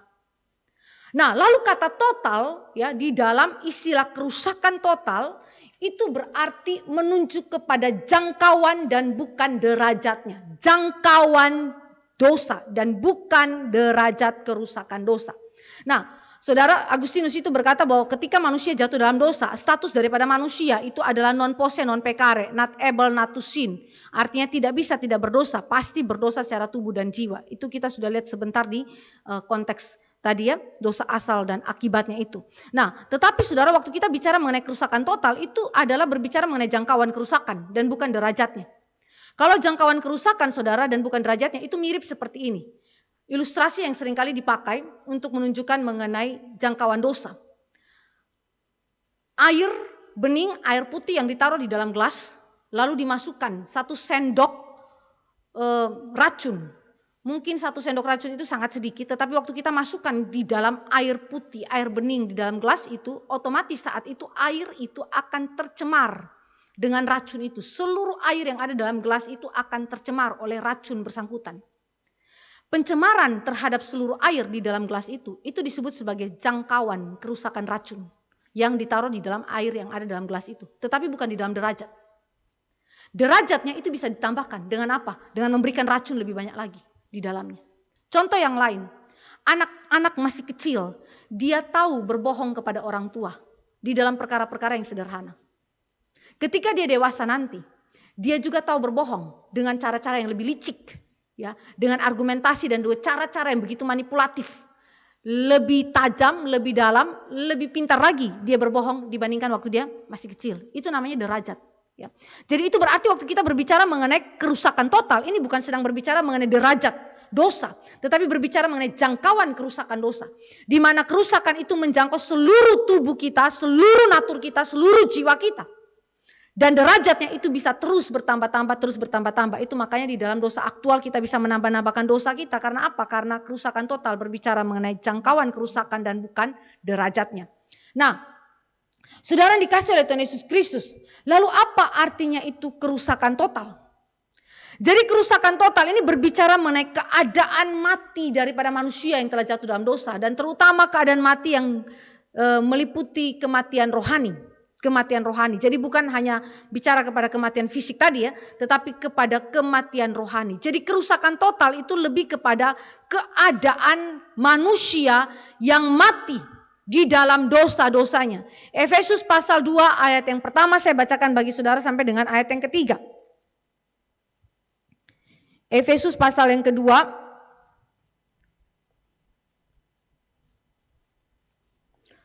Kamu dahulu sudah mati karena pelanggaran-pelanggaran dan dosa-dosamu.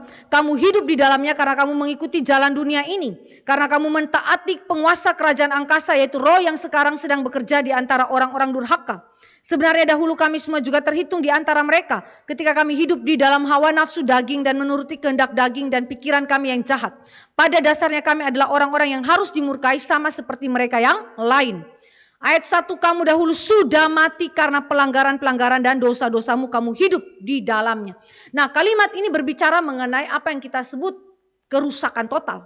Keadaan manusia yang mati secara total di dalam hidupnya dia secara rohani, ya, dan yang meliputi tubuh maupun jiwa dia.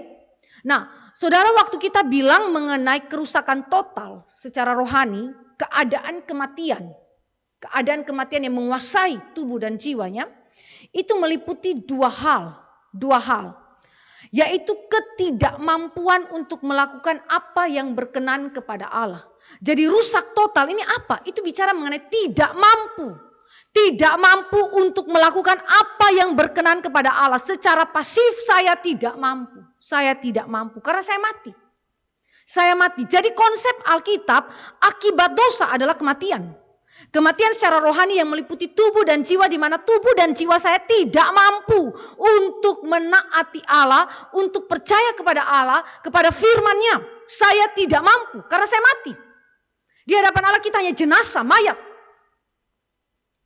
Dan yang kedua, kerusakan total bukan saya berbicara ketidakmampuan, tetapi ketidakmauan. Saya bukan saja tidak mampu, tapi saya tidak mau untuk melakukan apa yang berkenan kepada Allah, sekalipun intelektual saya mengetahuinya, sekalipun perasaan dan kehendak saya mengetahui apa yang benar, tetapi saya tidak mau aktif. Dengan demikian saudara, kerusakan total itu bisa kita simpulkan di dalam dua arti ini. Tidak mampu secara total untuk menaati Allah di dalam iman kepada Allah, dan tidak mau secara total untuk kemudian taat kepada Allah di dalam iman kepadanya. Tidak mau, tidak mampu saudara. Aktif, pasif itu terjadi dalam kehidupan kita secara kebertubuhan maupun di dalam jiwa kita. Saudara yang dikasih oleh Tuhan Yesus Kristus, itu sebabnya saudara dan saya melihat bahwa tidak heran di dalam kehidupan kita sebagai manusia, baik kita pribadi ataupun kita punya keluarga atau saudara-saudara di sekeliling kita yang belum kenal Kristus, itu sekalipun dia datang ke gereja, sekalipun dia itu mendengarkan firman, sekalipun dia mengikuti PA yang begitu baik di dalam Alkitab, pengajaran firman yang begitu baik, tetapi dia tidak punya kemampuan, willingness sama sekali untuk kemudian dia percaya Yesus sebagai Tuhan dan Juru Selamat. Tidak punya kemampuan untuk itu sama sekali, bahkan tidak mau saudara ya. Jadi saudara dan saya memperhatikan di sini bahwa hal-hal sedemikian memberikan kepada saudara bukti nyata, fakta keberadaan dosa itu dan fakta kematian atau kerusakan total yang melanda tubuh dan jiwa manusia. Nah, sifat total itu memiliki arti ganda. Menurut Jeban, dia bilang begini. Sifat total yang pertama adalah keadaan mati itu lengkap. Lengkap maksudnya apa? Sepenuhnya mati secara rohani. Manusia berdosa bukan sakit, bukan cacat, bukan setengah mati. Tetapi benar-benar mati secara rohani. Ya. Jadi saudara dan saya, kita tidak kemudian mengasumsikan diri kita itu seperti orang sakit yang membutuhkan obat sebentar saja. Tidak saudara, tetapi kita adalah orang-orang yang betul-betul mati secara rohani. Manusia berdosa tidak mampu menghidupkan dirinya sendiri ataupun menyelamatkan dirinya dari cengkraman ini ya saudara. Saudara yang dikasih oleh Tuhan Yesus Kristus, kalau kita pakai ilustrasi Lazarus saudara, itu adalah ilustrasi yang paling sangat mudah untuk kemudian kita menunjukkan mengenai kematian dan hidup itu sendiri ya. Kalau orang yang mati seperti Lazarus ada di dalam kuburan itu, dia tidak bisa keluar dengan sendirinya, tidak bisa berjalan, mengangkat mata, mengangkat tangan dan kakinya berjalan keluar. Kecuali ada kuasa Kristus yang dari luar dirinya, firman Allah yang adalah berasal dari Kristus itu sendiri, sang anak Allah yang memanggil dia dengan kuat kuasanya keluar dari kematian, barulah dia bangkit dari antara orang mati. Nah, hidup kita itu seperti Lazarus yang ada dalam kuburan itu saudara. Kita tidak mampu menghidupkan diri kita sendiri kecuali ada suara Allah yang datang memanggil kita dan menghidupkan kita. Jadi saudara yang dikasih oleh Tuhan Yesus Kristus, kerusakan total ini membuat saudara dan saya itu rendah hati di hadapan Tuhan sebagai manusia, bahwa kita manusia dalam natur kita yang telah jatuh dalam dosa akibat dosa asal itu, kita tidak mampu dan kita tidak mau untuk melakukan kehendak Allah di dalam iman kepada Allah. Kita total lengkap ya, sepenuhnya mati secara rohani. Dan itu berarti yang kedua, arti total adalah manusia rusak secara keseluruhan. Secara keseluruhan dalam arti pengertiannya menjadi gelap. Manusia tidak dapat mengenal Allah. Sekalipun manusia di dalam intelektualnya, sekali lagi dia adalah seorang saintis yang mungkin hebat, yang menemukan penemuan-penemuan terbaru, yang kemudian melihat begitu banyak hal-hal yang begitu agung di dalam wahyu umum yang Allah berikan kepadanya. Tetapi sekali lagi karena pengertiannya itu gelap oleh dosa, dia tidak dapat kenal Allah yang sejati melalui setiap kebenaran-kebenaran yang dipelajarinya. Bahkan Yesus berkata kepada ahli Taurat dan juga orang Farisi bahwa kamu membaca Alkitab dan kamu menyangka kamu akan mendapatkan hidup kekal di sana, tetapi ternyata kamu tidak mendapatkannya karena Kristus tidak ada bersama-sama dengan mereka. Artinya bahwa mereka baca Alkitab tetapi mereka tidak sampai kepada pengenalan yang sejati akan Allah karena Kristus tidak hadir di sana dan memberikan anugerah kepada mereka. Dengan demikian saudara, pengertian manusia baik yang baca Alkitab maupun yang tidak baca Alkitab, semuanya adalah digelapkan oleh dosa. Sehingga tidak mungkin dari diri manusia mereka dapat mengenal Allah yang sejati. Ini adalah tragedi dosa. Dosa membuat saudara dan saya tidak mungkin kenal Allah yang sejati. Sekalipun firman begitu terang datang kepada saudara. Kecuali sekali lagi ada panggilan Allah yang secara khusus efektif menghidupkan saudara. Ya. Jadi saudara yang dikasih oleh Tuhan Yesus Kristus, pengertian kita yang gelap itu menyebabkan saudara dan saya tidak mungkin mengandalkan rasio kita, mengandalkan diri kita untuk kemudian kenal Allah yang sejati. Tidak mungkin. Kedua, perasaannya tidak terkendali dan rusak, semata-mata jahat. Ya, semata-mata jahat. Neo-ortodoks adalah salah satu aliran yang mengatakan bahwa Alkitab itu adalah tulisan manusia biasa. Tetapi Alkitab dapat menjadi firman Allah ketika Alkitab itu menyentuh hati kita dan membuat kita itu merasakan bahwa Allah berbicara kepada kita. Allah itu hadir di tengah-tengah kita melalui firman Allah yang menyentuh hati kita. Jadi neo-ortodoks sedang melawan apa yang dikatakan oleh Alkitab, bahwa Alkitab adalah firman Allah terlepas daripada saudara punya perasaan tersentuh atau tidak. Tetapi neo-ortodoks menentukan bahwa perasaan menjadi penentu daripada kebenaran Alkitab, berotoritas sebagai firman atau tidak. Nah, saudara perhatikan, waktu neo-ortodoks melakukan hal sedemikian, itu menunjukkan bahwa perasaan dia sebenarnya perasaan yang tak terkendali. Perasaan dia adalah perasaan yang semata-mata jahat, sehingga perasaannya dia itu menjadi tolok ukur kebenaran Alkitab sebagai firman Allah, berotoritas ilahi atau tidak. Padahal perasaannya itu bisa bias terhadap dosa. Sehingga ada waktu di mana perasaan itu tersentuh, ada waktu di mana perasaan itu tidak tersentuh. Sangat labil, ya, sangat labil dan sangat berubah-ubah perasaan kita. Bahkan kita sendiri tidak tahu emosi apa, afeksi apa, perasaan apa yang akan muncul sekian detik kemudian. Itu menunjukkan bahwa diri kita sendiri tidak kenal diri kita lebih jauh, lebih dalam daripada Allah kenal kita. Perasaan kita begitu labil, tidak terkendali. Dan apalagi sudah rusak oleh dosa. Sehingga segala kecemaran, segala apa yang muncul dalam perasaan kita itu bahkan tak terkendalikan, itu muncul begitu saja keluar di dalam pikiran kita, di dalam perasaan kita. Dan kita menjadikan itu perasaan sebagai landasan standar untuk menilai kebenaran Allah. sukar. Kenapa? Karena saudara akan mendapatkan bahwa perasaan saudara itu adalah perasaan yang tidak benar. Ya. Jadi saudara dan saya melihat bahwa di sini perasaan adalah juga digelapkan oleh dosa, tidak terkendali dan rusak. Ya. Sehingga sekali lagi perasaan tidak dapat dijadikan sebagai standar penilaian terhadap kebenaran Allah. Karena begitu berubah-ubah bahkan kita sendiri tidak dapat menafsirkan dan tidak dapat memprediksikan perasaan dan segala macam gejolaknya yang akan muncul dalam kehidupan kita. Ketiga, keinginan kita juga semata-mata adalah jahat dan salah. Ya. Apa saja yang muncul dalam pikiran kita adalah semata-mata jahat dan salah. Sehingga perasaan-perasaan natural yang muncul dalam diri kita, namanya perasaan natural, tidak mungkin tidak berdosa. Kenapa? Karena dia sudah berasal dari mata air yang berdosa. Kalau berasal dari mata air yang berdosa, maka tidak mungkin keinginan kita tidak berdosa. Semuanya dicemari oleh dosa. Dan ini menjadi sesuatu yang mengenaskan. Membuat saudara dan saya melihat diri kita itu seperti kalimat daripada Martin Luther. Pengemis-pengemis yang tidak ada artinya apa-apa. Ya. Bahkan Luther mengatakan bahwa kita hanya cacing-cacing yang gak punya arti. Bukan hanya pengemis tapi cacing yang tidak punya arti. Kenapa saudara? Karena memang keadaan kita sedemikian parahnya. Keadaan kita begitu berat ya. Semua perbuatan kita itu jahat dan salah. Semua kelakuan kita diatur, diarahkan oleh dosa. Dan kehidupan kita itu tunduk pada penguasa gelap yaitu iblis. Saudara dan saya waktu merenungkan dan membaca apa yang dikatakan oleh Alkitab mengenai keadaan kerusakan kita secara total. Apa yang saudara pikirkan? Baik-baik saja keadaan kita? Tidak baik-baik saudara. Keadaan kita ini sedang di dalam keadaan yang mengenaskan. Keadaan yang begitu amat berbahaya. Suatu waktu saya berbicara dengan salah satu anak didik saya di dalam kelas MPK Agama Kristen. Di salah satu universitas yang kami masuki untuk kami ajar di sana. Saya tidak tahu kalau anak didik saya ini adalah seorang saksi Yehova. Sampai satu waktu kami harus membuat kelas pengganti dan akhirnya dia mengakui bahwa dia adalah seorang saksi Yehova. Ketika berbicara mengenai saksi Yehova langsung saya tidak banyak basa-basi, saya langsung bicara. Saya bilang, kamu tahu bahwa doktrin Allah Tritunggal yang saya ajarkan adalah bertentangan dengan ajaran saksi Yehova yang tidak mengakui Kristus sebagai Tuhan dan Juru Selamat.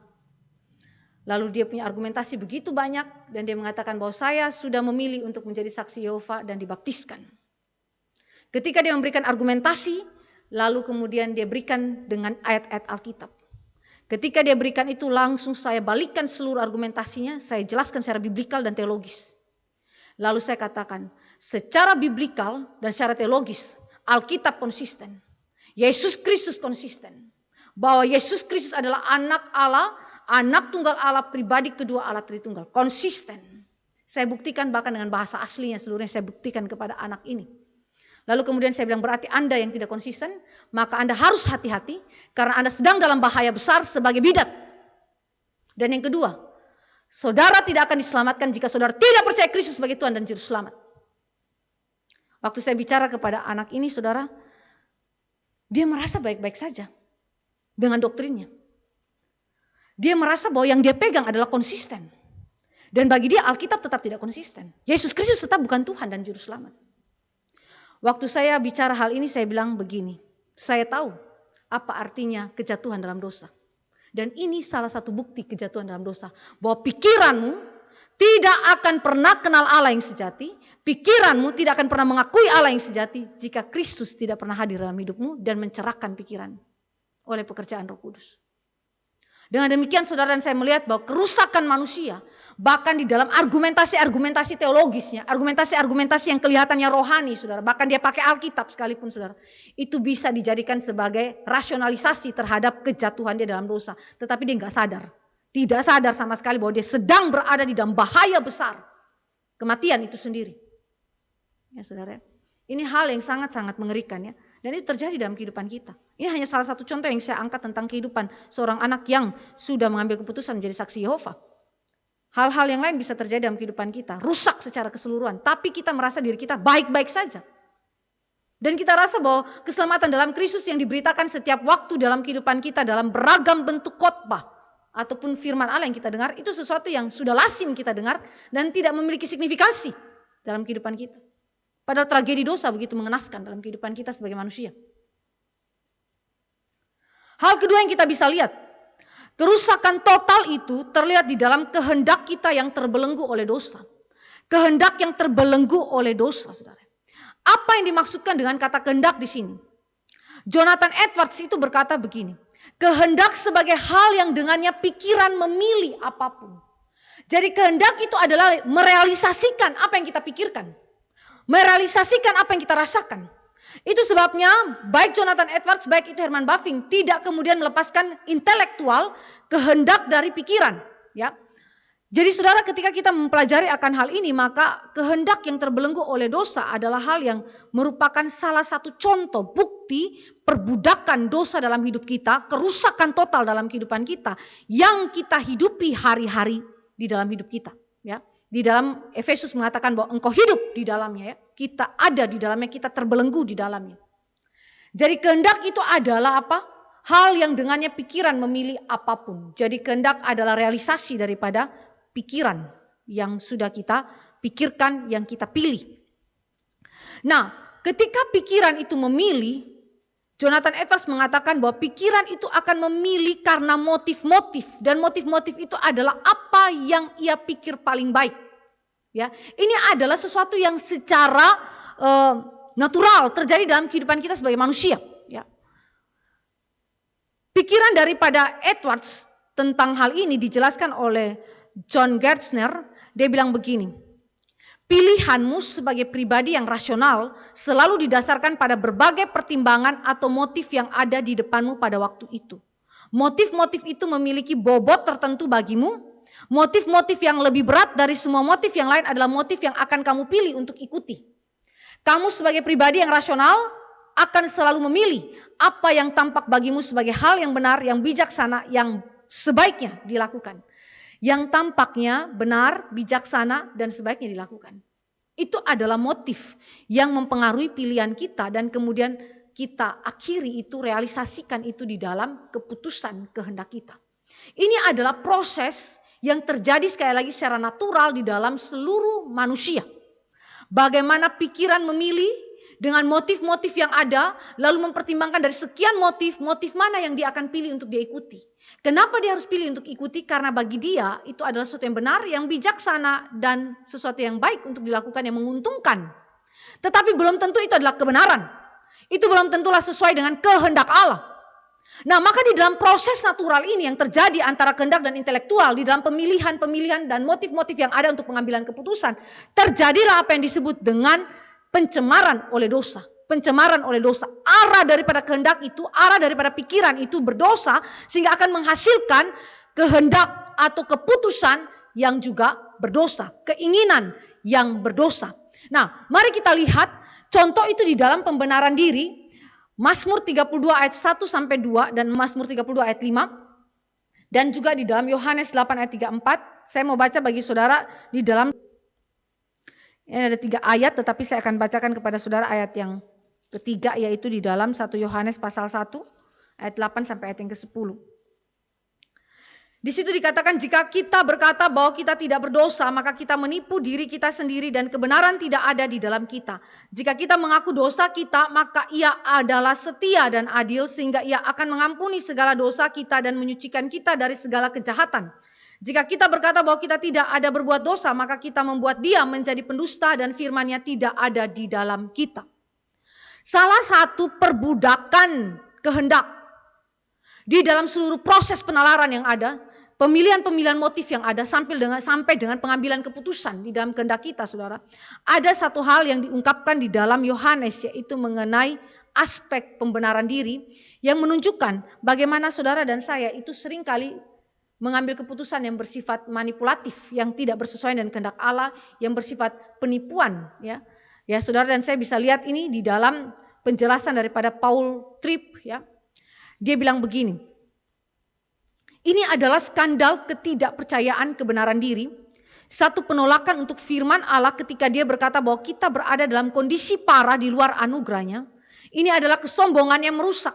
Mengapa kesombongan yang merusak? Karena manusia berdosa tidak pernah mengakui dengan kerendahan hati kefasikannya dan kemandiriannya yang tidak dapat mengubah hidupnya. Saudara yang dikasih oleh Tuhan Yesus Kristus, ketika intelektual mulai memikirkan segala sesuatu dan memilih dan kemudian kehendak itu memutuskan untuk kemudian direalisasikan, Saudara, ada hal-hal proses pemikiran yang seringkali, sekali lagi ini adalah bagian daripada alasan-alasan yang seringkali kita ungkapkan untuk menjadi pembenaran diri kita untuk tidak mengakui dosa-dosa yang kita lakukan. Ya, ini adalah salah satu contoh ya yang kita bisa lihat bagaimana kehendak yang terbelenggu oleh dosa dikaitkan dengan pembenaran diri. Paul Tripp itu kembali mengatakan begini, saya kurang berdosa dan bahwa saya lebih benar dari orang lain ataupun dari kondisi saya yang sebenarnya sebagai manusia berdosa adalah ungkapan pembenaran diri. Adalah ungkapan pembenaran diri, adalah kesombongan yang menyatakan bahwa saya begitu mandiri dengan keadaan saya tidak butuh anugerah Allah. Kenapa? Karena saya kurang berdosa kalau dibandingkan orang lain. Dosa yang saya lakukan itu tidak begitu besar dibandingkan orang lain, atau saya lebih benar dari orang lain, atau saya punya kondisi itu lebih baik, lebih oke daripada keadaan manusia berdosa yang sesungguhnya yang diungkapkan oleh Alkitab. Hal sedemikian adalah bagian daripada pembenaran diri. Berikut catatan yang kemudian Paul Tripp itu berikan kepada kita untuk memberikan kepada kita contoh-contoh bagaimana kita itu mencoba membenarkan diri di dalam hidup kita dan merasa diri kita itu kurang berdosa. Kurang berdosa dengan argumentasi-argumentasi yang sedemikian. Misalnya begini, saya tidak marah hanya menekankan hal yang penting. Ketika saudara begitu marah dan kemudian orang mengkonfrontasi dosa saudara, saudara akan dengan halus mencoba untuk menutupi dosa saudara dan menganggap dosa saudara itu kurang, ya. Itu dengan mengatakan bahwa saya tidak marah hanya menekankan hal yang penting. Tidak diakui bahwa memang saya sedang marah. Tidak diakui bahwa memang saya sedang melakukan apa yang tidak berkenan kepada Tuhan. Tetapi mencoba merasionalisasikannya. Itu bukan nafsu, hanya menikmati keindahan. Ketika saudara melihat laki-laki atau perempuan dan kemudian Yesus berkata, jika engkau melihat dan mengingininya, engkau telah berzina. Walaupun engkau tidak atau belum tidur dengan perempuan atau laki-laki itu. Tetapi ketika engkau melihat dan mengingininya, Yesus berkata engkau telah berzina. Lalu ketika itu dikonfrontasikan kepada kita, apa yang kita seringkali katakan? Itu bukan nafsu, hanya menikmati keindahan tubuh daripada laki-laki atau perempuan bersangkutan. Lalu konfrontasi dosa apalagi yang seringkali juga kita jadikan sebagai pembenaran diri kita. Saya rasa Anda terlalu menghakimi ketika kita itu disodorkan dengan tuduhan yang begitu keras terhadap dosa yang kita lakukan. Saudara akan menjawab, saya rasa Anda terlalu menghakimi. Jangan menghakimi dong, kita ini sama-sama manusia berdosa. Waktu saya berhadapan dengan anak saya Stefani, begitu juga waktu kami bilang, ayo kita berdoa minta ampun dosa. Dia bilang, iya kita semua ini manusia berdosa. Dia bilang kami begitu saudara. Kita semua manusia berdosa. Papa berdosa, mama berdosa, Stefani juga berdosa. Jadi padahal kita lagi minta untuk dia mengaku dosa. Mari kita berdoa minta ampun dosa. Ya ini yang dilakukan. Anak kecil pun tahu untuk merasionalisasikan. Ya, saya rasa Anda terlalu menghakimi. Ketika dosa itu kemudian dikonfrontasikan. Lalu apalagi yang menjadi pembenaran diri kita? Ini bukan suatu kebohongan, hanya perbedaan sudut pandang. Tetapi kita tahu bahwa ketika perbedaan sudut pandang yang bertentangan dengan Alkitab itu tetap ada dosa. Tetap adalah dosa. Saudara memberikan sudut pandang yang berbeda tentang Kristus. Padahal sudut pandang yang berbeda itu bertentangan dengan kesaksian Alkitab. Itu tetap dosa. Tetapi uniknya seorang yang mengagungkan pluralisme, saudara akan mengatakan bahwa ini bukan suatu kebohongan. Hanya perbedaan sudut pandang. Hanya perbedaan sudut pandang. Kadang kita harus memilih yang lebih baik daripada dua hal yang jahat. Ketika ada dosa terjadi dan akibat dosa yang terjadi, kita lihat mana yang lebih kurang ya daripada yang lain. Lalu kemudian kita pilih. Kadang kita harus memilih yang lebih baik dari dua hal yang jahat. Terlihatnya bijak ya, terlihatnya bijak. Tapi waktu saudara dan saya meninjau kepada kehidupan Yesus Kristus, apakah Yesus Kristus memilih di antara dua hal yang jahat? Tidak, bukan? Yesus Kristus itu pilih mana yang baik, yang benar, yang berkenan kepada Allah, atau yang jahat. Itu adalah sesuatu yang harus dibuang. Jadi tidak kemudian menghadirkan dua hal yang jahat, kemudian saudara boleh pilih di antara dua hal yang jahat. Tidak demikian, saudara. Jadi ini adalah kata-kata yang sebenarnya di belakang itu memuat pembenaran diri, memuat kefasikan daripada manusia yang tidak dengan rendah hati mengakui bahwa dirinya adalah orang yang berdosa. Itu bukan gosip, hanya meminta dukungan doa. Ya, ketika saudara dan saya mulai menceritakan perkara-perkara orang lain yang seharusnya tidak boleh diceritakan kepada sesama saudara, kita mengatakan dengan alasan cukup rohani, minta dukungan doa, bukan gosip. Ya. Lalu saya bukannya sombong, hanya menerapkan talenta memimpin yang dikaruniakan Allah. Saudara, ini adalah sesuatu yang unik sekali. Saudara perhatikan di situ bagaimana Tuhan itu bekerja ya. Bekerja untuk kemudian memimpin ya. Akan setiap kita di tengah-tengah keadaan yang begitu berdosa dan berjumpa dengan Kristus, itu begitu suatu hal yang indah sekali. Kenapa saudara? Kalau kita nggak berjumpa dengan Kristus, betapa kita bobroknya di hadapan Tuhan ya. Saya bukannya sombong, hanya menerapkan talenta memimpin yang dikaruniakan Allah. Bahkan di dalam hal ini pun kita bisa kemudian tidak mengakui kesombongan kita, tetapi memakai talenta, karunia sebagai alasan secara rohani untuk membenarkan kesombongan yang sedang kita itu tonjolkan. Ya. Jadi saudara yang dikasih oleh Tuhan Yesus Kristus, ini adalah hal-hal yang dicatat oleh Paul David Tripp yang saudara dan saya bisa kemudian tambahkan listnya untuk menunjukkan kepada kita betapa kehendak kita, pikiran kita di dalam seluruh proses natural itu ternyata memuat kesombongan yang begitu dalam dan keadaan-keadaan yang membuat saudara dan saya itu begitu sukar untuk mengakui bahwa diri kita adalah orang berdosa. Bahkan sudah dikonfrontasikan pun kita cenderung untuk apa? Untuk menutupi kesalahan kita dengan memakai bahasa-bahasa yang seperti tadi sudah dikatakan. Bahkan hal rohani pun bisa dijadikan sebagai argumentasi untuk merasionalisasikan kesalahan atau dosa-dosa kita. Jadi ini adalah sesuatu pengkoreksian kepada saudara dan saya sebagai umat Allah bahwa kita di dalam kehidupan kita sebagai manusia berdosa adalah sangat-sangat mengenaskan. Karena apa? Karena kita bahkan tidak mau mengakui dosa kita. Dan 1 Yohanes 1 ayat 8-10 mengatakan bahwa ketika engkau tidak mengakui dirimu adalah orang berdosa, engkau telah memperlakukan Allah sebagai pendusta. Dan kebenaran tidak ada pada dirimu. Ini adalah kesombongan kita. Dan bagi Paul ini adalah bagian wujud daripada independensi kita. Kemandirian kita daripada apa? Daripada anugerah Allah. Setiap kali saudara membenarkan diri, setiap kali itu juga saudara membuang anugerah Allah dari hidup saudara. Setiap kali saudara mengatakan bahwa saya kurang berdosa dibandingkan orang lain, atau saya lebih baik daripada orang lain, saya lebih benar daripada orang lain, saya tidak butuh anugerah, dengan kata lain. Dan ini sesuatu yang mengerikan saudara. Ketika saudara mengatakan bahwa saya kurang berdosa berarti saya tidak butuh anugerah Tuhan. Itu berarti adalah saudara tetap di dalam kematian. Saudara yang dikasih oleh Tuhan Yesus Kristus, maka kesimpulan kita. Setelah saudara dan saya mempelajari mengenai perbudakan kehendak ini. Apa kesimpulan kita? Kita lihat di dalam kesimpulan kita. Kerusakan total yang saudara dan saya pelajari menjelaskan kepada kita sumber dari masalah-masalah yang ada di dalam dunia ini dan sumber dari persoalan yang terjadi di dalam diri kita. Mengapakah hidup kita sedemikiannya? Mengapakah kita hidup di dalam skandal pembenaran diri yang bahkan kita begitu nyaman dengan keadaan itu? Dikonfrontasi dosanya pun kita tetap bela diri merasionalisasikan segala apa yang menjadi keinginan dosa kita. Kita belajar firman Allah hari ini. Kita dapat menjelaskan dari mana sumber masalah-masalah itu yang ada di dalam dunia ini dan di dalam diri kita sendiri.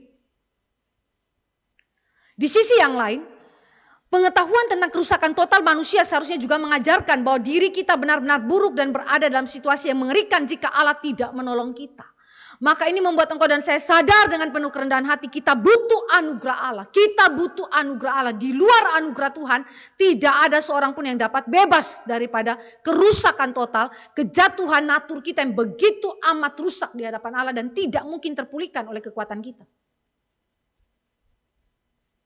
Dan yang ketiga, pengetahuan tentang kerusakan total akan mengajarkan setiap orang bahwa jika ia memiliki keinginan untuk memohon Allah menolongnya, ini karena Allah sendiri sedang berkarya di dalam dirinya untuk menghendaki dan melakukan sesuatu menurut kerelaannya. Jadi bukan karena kekuatan dia atau usaha dia, tapi karena Allah yang berkarya. Filipi 2 ayat 12-13. Saudara yang dikasih oleh Tuhan Yesus Kristus, fakta tragedi dosa, dunia yang telah terjatuh, hidup kita yang hancur, kerusakan total dan perbudakan kehendak yang kita alami, bahkan pembenaran diri yang merupakan skandal yang ada dalam hidup kita, tiap-tiap hari kita bergumul dengan keadaan itu. Hanya bisa diselesaikan oleh apa? Anugerah Allah semata. Dan kiranya firman Tuhan hari ini membuat engkau dan saya melihat dosa lebih serius, melihat diri kita dengan serius di hadapan Tuhan. Kalau dosa Adam dan Hawa satu saja begitu serius dan mengakibatkan kematian. Apalagi saudara dan saya punya dosa yang sudah begini banyak kita tambahkan kepada dosa asal.